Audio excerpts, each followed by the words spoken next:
अस्सलाम वालेकुम dear students, आज हम पढ़ेंगे पोइम लेयर। लेयर जो है ये कलेक्शन है a new anthology of English words.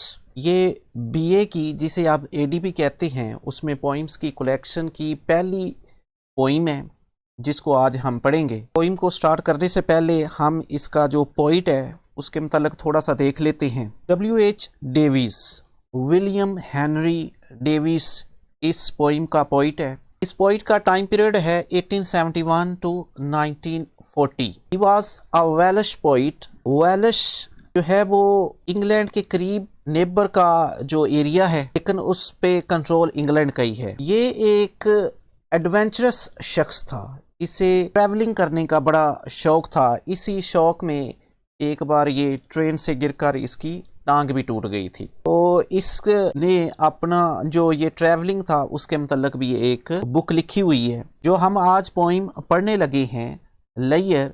ये पहले पब्लिश हुई थी 1911 में, उसके बाद ये पब्लिश हुई थी 1960 में। तो जो पहले जब ये पब्लिश हुई थी तो इसका टाइटल था songs of Joy and others. का पब्लिशर AC फीफील्ड।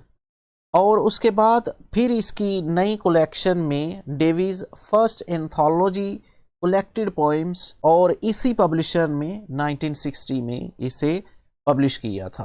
तो ये पोइम लिखी गई 1911 यानी 20th सेंचुरी में। तो सबसे पहले हम देखते हैं कि 20th सेंचुरी जो है इसके लिटरेचर की कैरेक्टरिस्टिक्स क्या है, क्योंकि जब तक हम उस इरा को और उस पॉइंट को नहीं देखते तब तक हम लिटरेचर को पूरी तरह समझ नहीं सकते। पॉइंट को हमने देखा कि वो एक जो ट्रैवलर था, ट्रैवलिंग करने का उसे शौक होता था। इसी ट्रैवलिंग में उसे जिस चीज़ का इदराक हुआ, जो चीज़ उसने महसूस की, उसको अपनी पोइम में उसने बयान किया। ये 20th सेंचुरी की पोइम है। 20th सेंचुरी की सबसे बड़ी जो करेक्टरिस्टिक है वो है अर्बनाइज हो गया था उस वक्त इलाका।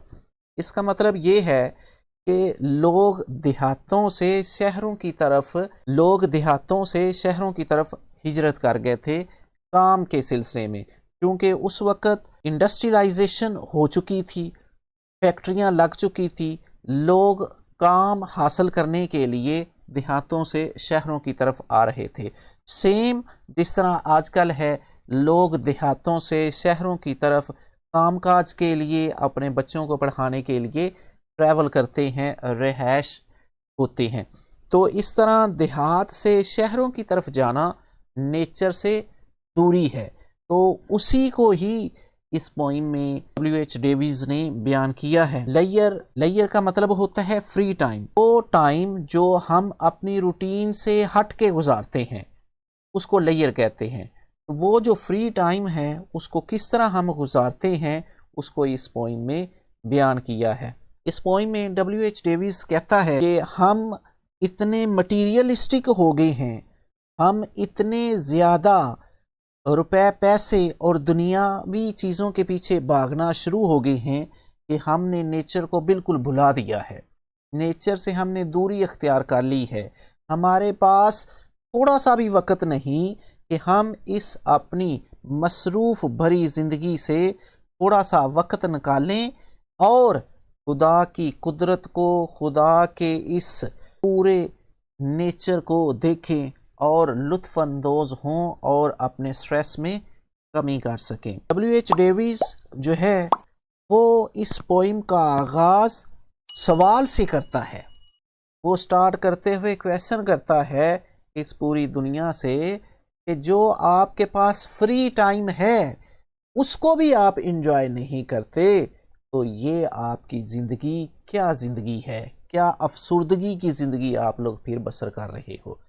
तो ये पोइम जो है इसको हम इंशाल्लाह इस तरह करके पढ़ेंगे कि आपका जो रेफरेंस का क्वेश्चन होगा वो भी इंशाल्लाह कंप्लीट होगा, इसकी एक्सप्लेनेशन आ जाए तो वो भी कंप्लीट होगी, समरी आ जाए तो वो भी आप लिख सकोगे, और कोई क्वेश्चन इसके पोइम के मतलब आ जाए तो इंशाल्लाह इस तरह इस सारी पोइम को पढ़ेंगे कि आपके तमाम क्वेश्चन जो हैं वो अटैम्प्ट हो जाएंगे।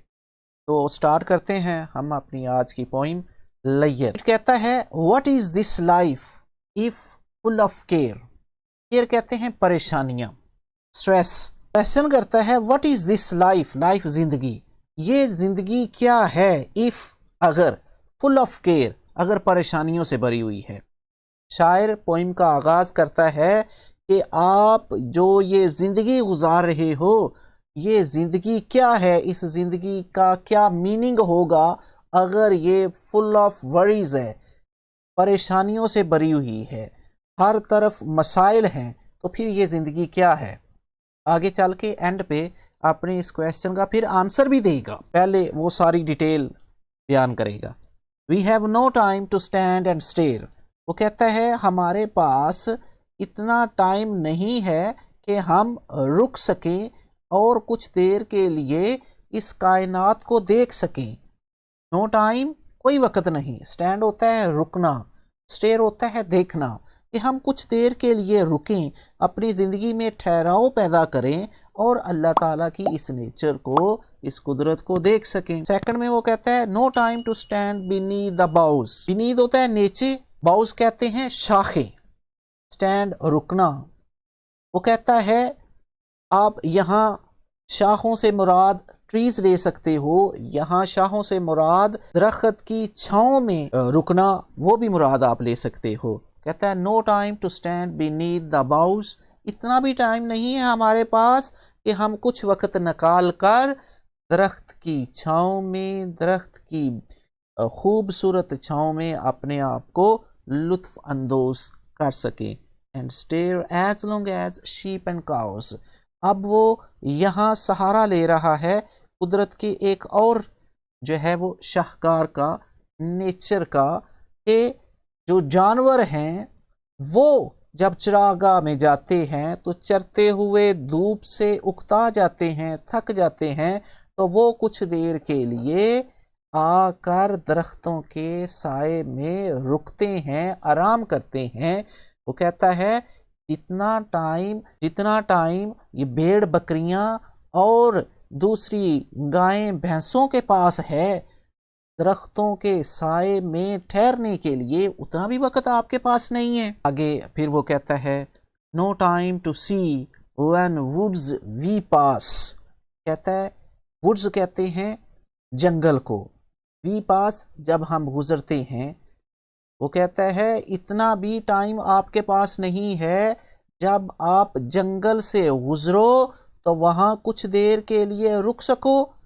where squirrels hide their nuts in grass. جہاں پہ گلہریاں اپنے نٹس، اپنے جو ان کی کھانے کی خوراک ہے وہ گھاس میں چھپا رہے ہوتے ہیں. کہتا ہے جب آپ جنگل میں جاتے ہو وہاں پہ جا کے آپ کے پاس اتنا بھی ٹائم نہیں جتنا ٹائم گلہریاں اپنے نٹس کو گھاس کے اندر چھپانے کے لیے لگاتی ہیں. جب گلہری اپنے ایک ٹائم کا کھانا کھا لیتی ہے تو دوسرے ٹائم کے لیے اس کو چھپا دیتی ہے، تو اسے چھپانے میں کتنی دیر لگے گی. یہ وہ کہہ رہا ہے پوئٹ کہ جب گلہری اپنا کھانا چھپانے میں جتنی دیر لگاتی ہے، آپ کے پاس جنگل میں جانے کے لیے، یعنی نیچر میں جانے کے لیے، خدا کی قدرت کو دیکھنے کے لیے اتنا بھی ٹائم نہیں ہے آپ کے پاس تاکہ آپ اللہ تعالیٰ کی بچھائی ہوئی قدرت کو دیکھ سکیں، اس پریشانیوں بھری اس کام کاج کی زندگی سے خود کو تھوڑی دیر کے لیے روک سکیں.